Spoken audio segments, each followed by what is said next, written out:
My guest today is James Withey. He is an author and trained counsellor who lives with depression, anxiety, and PTSD.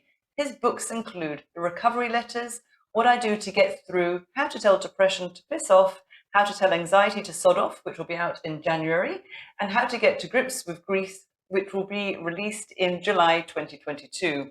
He is also the founder of the internationally renowned The Recovery's Letter Project. So welcome, James, to the show. How lovely to see you. How are you doing today? I'm good. Thank you so much. It's lovely to be here. I can remember what I recognize now as feelings of depression. But I kind of grew up in the 70s and 80s. So, things definitely weren't discussed. Mental illness, was people in hospitals, and that's pretty much what it was at that point. Mental health in a well-being term, it wasn't discussed at all. So incredibly, it took me till I was really acutely ill about 10 years ago to say, oh, I'm someone that lives with a mental illness. And that's partly because I didn't go for any help as a child. There wasn't any help, and I didn't then go for any help in my 20s or 30s. So it wasn't until I kind of hit 40 that I had a huge, really acute breakdown, for want of a better word, that I then went, oh, I am somebody that lives with mental illness. And so, yeah, it has been with me my whole life. And I can look back and go, oh, well, I had suicide attempts in my teens and I had anorexia, but it was very different times and worse times. So you couldn't just Google, help with anorexia. I don't think we even had Google then anyway. The Google was not there. No, that's indeed how old we both are. Yes, that's how old we both are. It just didn't exist, Yeah. So I think because we take for granted being able to access that information so quickly, but it wasn't there. So I remember looking through the yellow pages, about 19 for eating disorder services, and there weren't any. There just weren't any. So you kind of go, well, I can't go to my doctor about this because men don't get anorexia, and so I didn't do anything about it. I think it chases us until we think, okay, I've got to face this. Otherwise, I'm going to carry this bad weather with me constantly. So my opinion is that it comes back whether we agree or not when actually we're ready to face it. When the time's right, our body, our mind knows we're strong enough to deal with it now. I think that's absolutely right, and it took me a long time because I was just going, well, I'm not ready to deal with this. I'm not. I don't feel ready to deal with this. Why would we want to go to the darkest chapters of our life? I don't want this, and was very resentful. But I have come to realize that actually, having developed my own coping mechanisms in relation to mental health and having a lot of support from my husband, my counsellor, and various other people, that it probably is the safest time for that stuff to come out. And there was a lot of questioning of am I clinically insane now? Am I having a psychotic episode, which I've never had before? What is happening? This can't be real. Trying to convince myself it wasn't real. And, I know that it's real because those memories are so specific, and, that I know it's real now. And just like you, it was actually the way my body responded that convinced me, because I thought, I can't trust my mind. What is our mind? If we cut it open, it doesn't bleed. What really is our mind? But I went for lots of therapeutic body treatments, and I was shaking and crying and screaming, and I thought, who's that person? Who's making all that noise? And then I realized it was me, and I thought, I have to trust my body. I couldn't make it shake or vibrate on purpose, or cry and kick out. So yeah, as you said, the body remembers the score. I think it's Dr. Babette Rothschild, isn't it? Indeed. Her book, and it's in there, or Peter Levine. The body knows the score. It's absolutely all in there, which is part of the PTSD as well, really, isn't it?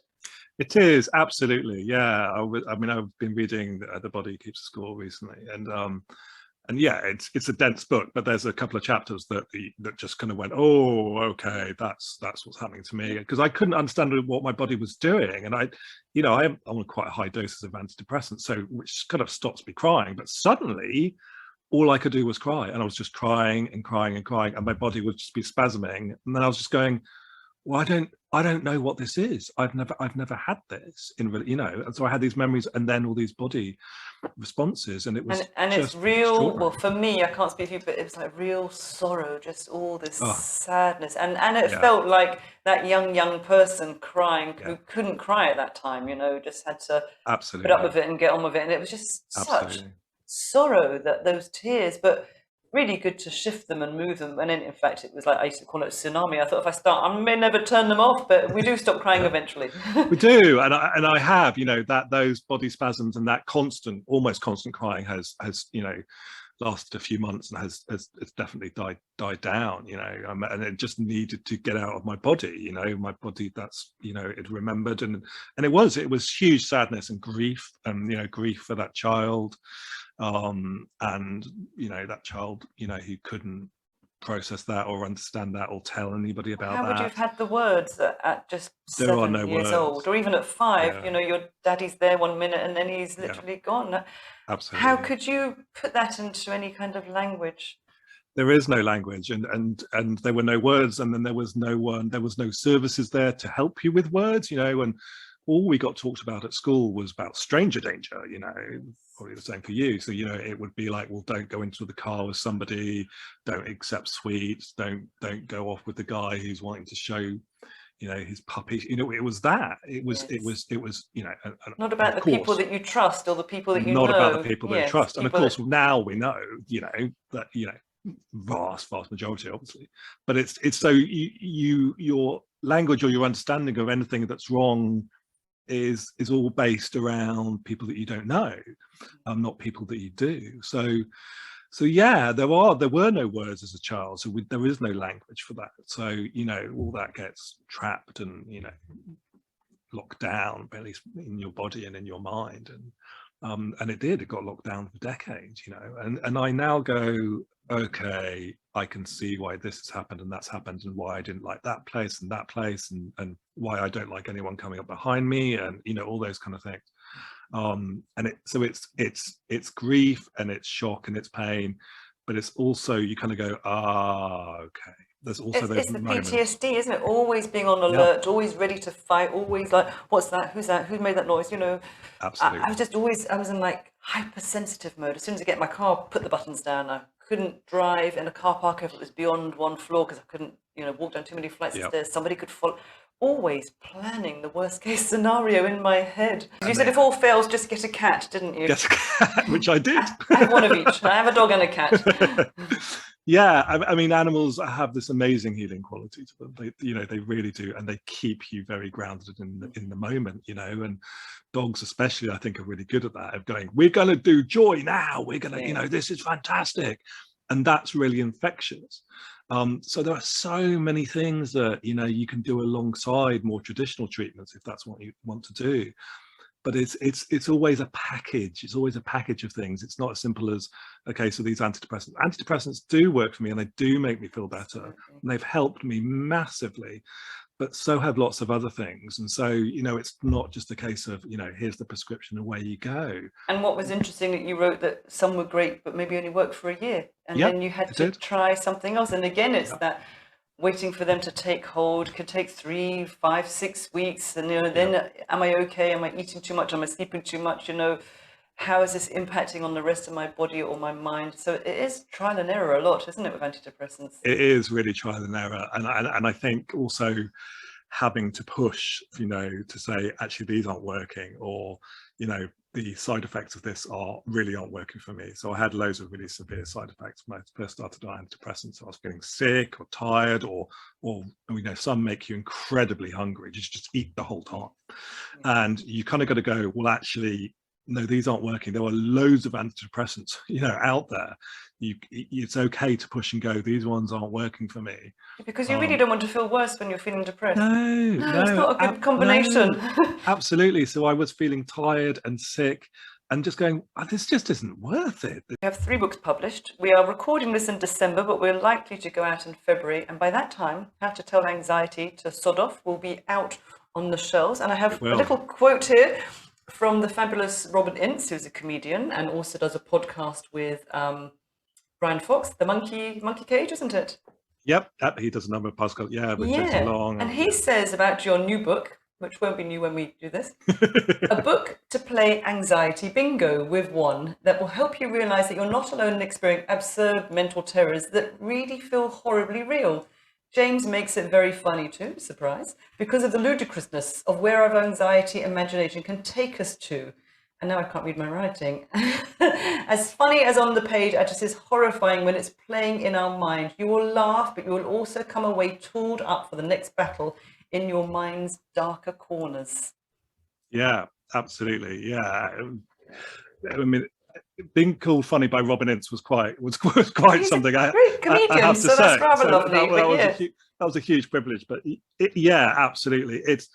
The book is sort of in the same format as the depression book. Yes, it could so kind of be like ways. part 1 and part 2, because kind of part 1 and part 2. Yeah, I think if you have absolutely. depression, it's safe to say you can be pretty anxious as well at times. I know very few people that just don't have that. They're kind of good friends of each other, really, aren't they? They walk side by side. Yeah, they certainly do. They certainly do. And very often when our depression is very bad, we also have some degree of really acute anxiety. So I wanted, which I do, so I wanted to tackle both. I really wanted to tackle both, but write it in the same kind of light-hearted way, a serious subject in a light-hearted way, so that people are able to read it. Well, it makes it so accessible. Anyone could pick it up and read it, and you could just dip in, dip out, start from the start, start from the end. I suppose a strange, funny question that pops into my head: do you get anxious when your books are being released on publication day?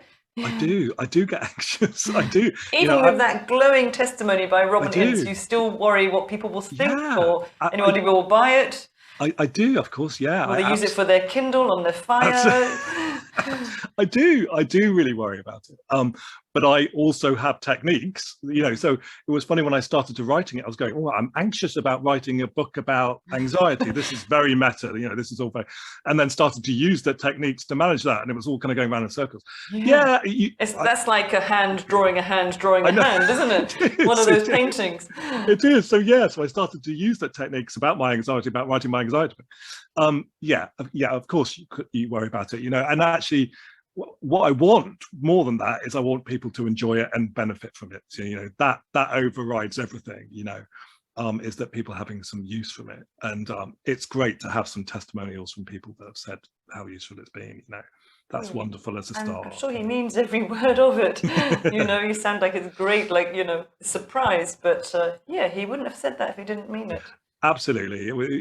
You've had some amazing quotes, and Robin's been incredibly kind. So it's amazing to have quotes like that, because when you're writing a book, you don't know, because it's it's a kind of very solitary activity, and you're kind of writing and you're kind of going, is this working? Is this is this actually this is making sense? And then when you kind of sort of you do a pre-release to people that you want to read the book first, and then when you get those comments back, it's great, because you kind of go, okay, so this is all right, isn't it? So it is anxiety inducing for you, which is the same for any author, I would imagine. But is it cathartic to write all your thoughts down? Massively. I find writing one of the most cathartic things that I do. My mental health is always much better when I have some kind of writing project on the go. Though people were saying to me, there is recovery and things change, I was going, that's not true. That might be true for you, it's not true for me. And of course that was the illness lying to me. Yes. And it is holding on to the fact that things change, and they do get better. And when the illness is telling you you're not going to get better, you're never ever going to get better, things are not going to change, I often say to people, well, look around you, look at other stuff, look at the weather changing, look at the seasons changing, look at things that change all the time. Change is constant for all of us, and why would that not be applicable to you? It's inevitable for everything, isn't it? It is nothing inevitable. Stays the same. Nothing stays the same, and that includes our illness. It changes. We have to do stuff, but it includes you, And I remember feeling so lonely in that moment, going, it's never going to change for me. And it did. And I tell other people that, and I keep telling myself that as well, going, things shift and they alter and they change and they get better. And we become more equipped to manage this sort of hectic whirlwind of a life, But what we get, going right back to the beginning, is moments of meaning and joy, and that is huge reward. Well, I think that is a perfect place to end our interview. Go out there and find your meaning and find your joy. Absolutely. And James, it's just been joyful speaking to you. You so too. Thank you so much for coming on the show, and you're a clear example of what Unbroken truly is. Thank you. Thanks so much. You're welcome.